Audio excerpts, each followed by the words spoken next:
What's good, boys, and welcome back to my channel. Today we're going to have a massive episode on one of the biggest icons in the game this year, one of the newest additions, one of Chelsea's biggest players throughout their history, scored some of the most important goals in their history, was known for his pace, his heading ability, and just being an important player in big games. And it is Didier Drogba. It is his prime version, someone that I've been most excited to use all year after using his baby version and his mid version. As I've got them both on the screen here, I'm going to compare all three of them together today to see whether or not he is worth getting over his other two versions. But before we get into that, I'm just going to shout out a few people on the screen here for showing some nice reviews on my last video and showing some nice reviews in general, because I love you guys and I love the support from you guys. I'm looking at my clock because I just hit 4K subs because you guys have been amazing. You've been subscribing, but make sure you keep subscribing, you like the video, and you comment down below any other reviews you guys want to see. Make sure you follow me on Instagram and you follow me on Twitter, and feel free to hit me up and ask me any questions FIFA related, or FIFA related, anything to do with your trading, anything to do with players that you want to use, anything to do with your teams. I am there for you guys. I'm happy to answer your questions. Make sure you follow me. But like I said, today we're reviewing the beast that is known as Didier Drogba. Fantastic player in real life, such a powerhouse, incredible speed for someone that was so big and strong at the same time. He was just out of this world. Now, when you look at his stats on his face card, he has got high work rates, which isn't the best, but if you do put the stay forward and getting behind tactics on him, for me, I noticed that he did stay forward and get behind. He didn't really track back. 4-star skill, 4-star weak foot, which is usable, which is brilliant, especially where he's got 92 shooting, so that 4-star will basically feel like a 5-star. And 4-star skills is more than usable. Obviously, I prefer 5, but 4-star is enough, especially if you don't really do skills.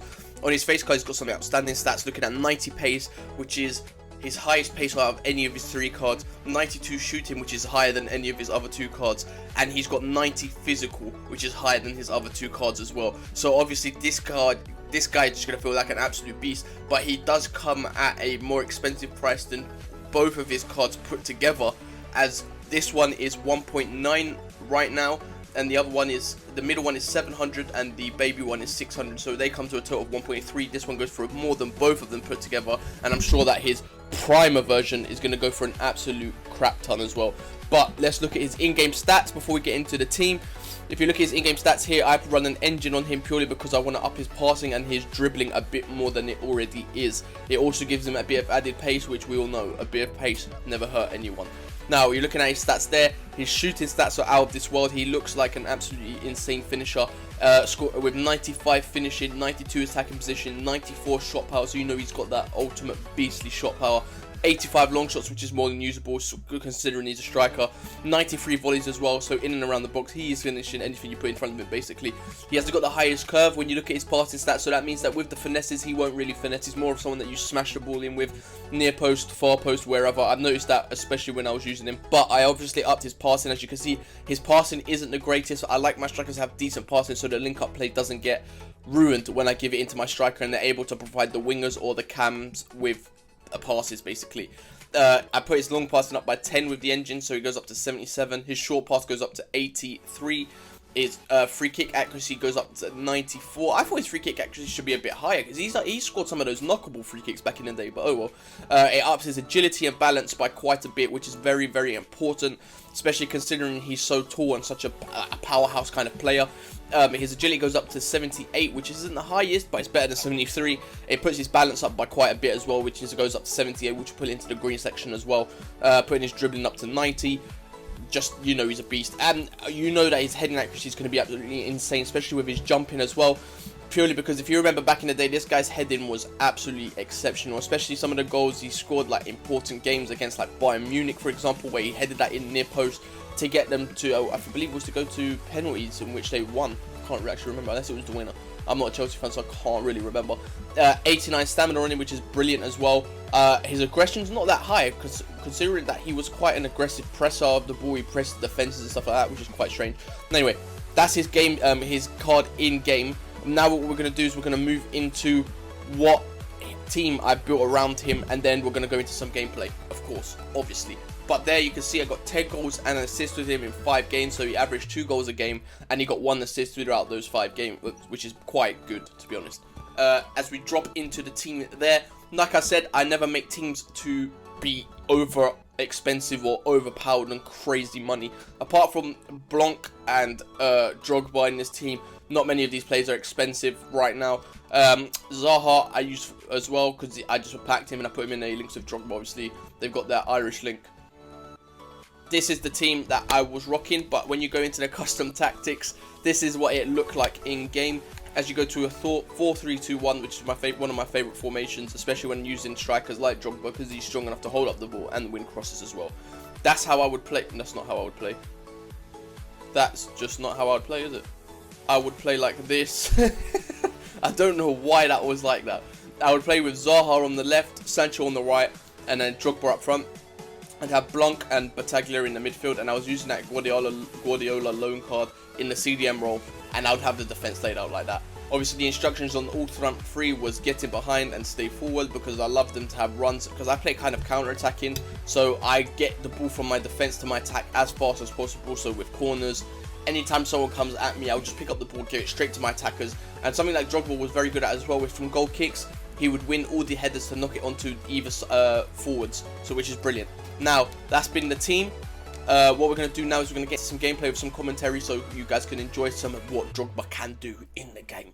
But yeah, before we do that, make sure you like the video, subscribe, comment down below any other reviews you guys want to see.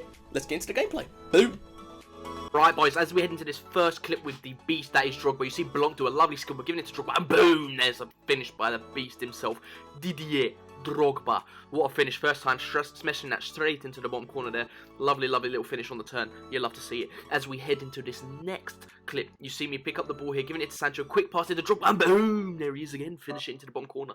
What a beast this guy is, he's just an ultimate finisher in front of goal. He's so deadly, and the thing with this card is he's so strong, he just holds off everyone, yet he's got the speed to run past everyone at the same time. Just an absolute waste of time trying to defend against him. Here he is, pulling up again with the speed, little heel to heel flick, sending the guy to the shot, putting it in for Zaha, and Zaha's there to smash it into the back of the net. You'll love to see it. Drogba, they're becoming the assister instead of the scorer. They're not your sister, the assister. You get me? Lovely little finish there by Wilfred. You love to see it. The guy tries to play out like an absolute moron, gives it into Blanc. Blanc, for some reason, I'm playing on Tesco Connection this weekend. You see Drogba flicking it back, and then boom, there's the deadly finish. Smashed it on the volley straight into the back of the net, and that is him showcasing that 90+ volleys he's got on his card. Little bow there from the beast himself. And look at this. You can't even get the ball off it, but even when he does make a mistake, like he flicks it into himself there, but the defender can't do anything because he's too weak. Here he is picking up his hat-trick ball, got a few of them in his lifetime. Obviously, there are 4 goals in that game and an assist. You love to see it. So what he's going to do is he's going to walk back to the dressing room, take off his socks, smell his shin pads, and do a backflip. You love to see it. That's a 10 rating there for him. 10. Wow. Look at that. 4 goals and an assist. You love to see it. At Liverpool's ground as well. Oh. God, Chelsea fans are getting a hold on right now. You see Drogba turning him defender there. This is the goal I actually didn't recall because I'm good at my job. Now, you see him there with a little turn, sending the defender to the shot. Look at this, that's Van Dijk. Oh, see you later, sunshine. Pulls away from the defender. And on that weak foot, that isn't that weak, it goes into the back of the net. You see Drogba here with the penalty. Where's he going to pull it? Top left. I actually timed these yellow on purpose because it puts it further into the corner. Yeah, that's why I time it yellow. Because I'm not good at timing it green. That's why I time it yellow. You know what I mean? You know what I mean? You know what I mean? You know what I mean? We know what I mean. What's going on? Drogba. Smashing it into the back of the net there. With a little bit of curl on the end of it. Look at that top bins. You love to see it. You can't get any better than that. And you see Gomez here passing it out to Kaka. Kaka with a fantastic through ball to the Didier Drogba machine. Little fake shot to pull away from there. It doesn't work. A little back. Oh, it doesn't work. He shoots it. Oh, wait. Boom. What, you thought you weren't going to score? Even if he misses once, he will score the second time. The guy just doesn't have... You give him 3 opportunities, he scores 2. You give him 10 opportunities, he scores 8. I don't know if that's the same probability, I'm not good at maths, but that is what I'm talking about. And you see here, Drogba's got the ball, giving it into Sancho. Sancho's making a lovely run. Can you see Drogba? Can you see him? He's waiting for it on his chest. Boom, and where's a shot? Boom! Oh my god, what was that? Volley, hard volley, straight to the back in there. Smashing that, straight across the goalkeeper, into the bottom corner. No chance, absolutely none. And you see here, Blanc picking the ball up in the midfield, giving it to Sancho, Sancho giving it to Drogba, Drogba holding off Fabinho. Don't know what this guy was doing, he just wouldn't control the right defender, so I just kept taking most of it, advantage of it. He pulls away from him, gets it into the near post there, without a chance. I just burped. I hope you could smell that, guys. That was brilliant. And that was a banger straight into the back of the net.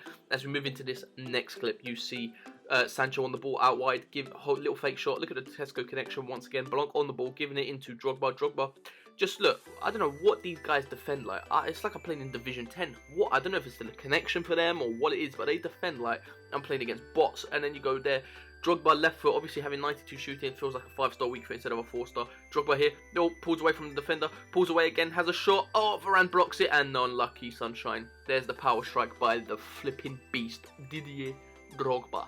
The monster that is Drogba. What a lovely card, man. This card was so fun to play with. I just recommend you guys get him already. Just get him, alright? Right, boys, so obviously there was the gameplay and the commentary, and Drogba looks like an absolute tank, which he was. Speed, his strength, his shooting, everything about him leads him to be a deadly, deadly finisher.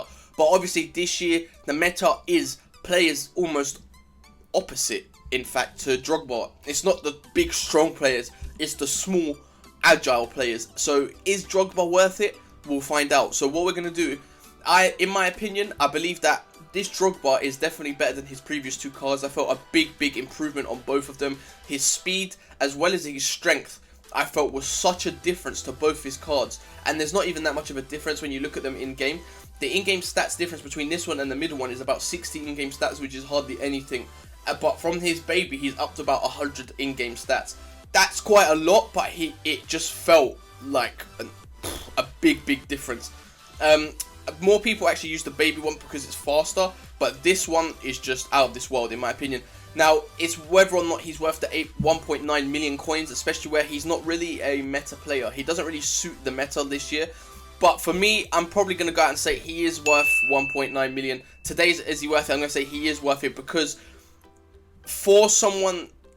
for the coins that you pay, you definitely get your money back. And if I threw him into like a mega team, like some of you guys have that you've showed me on Twitter and on Instagram, this guy is definitely one of the most like, if you throw him in a team with like a Eusebio, or you throw him in a team with like an R9 or Messi's or the Neymars and the Mbappes, he will change that game. He'll bring you something different, and I feel like he's definitely worth the coins in that aspect.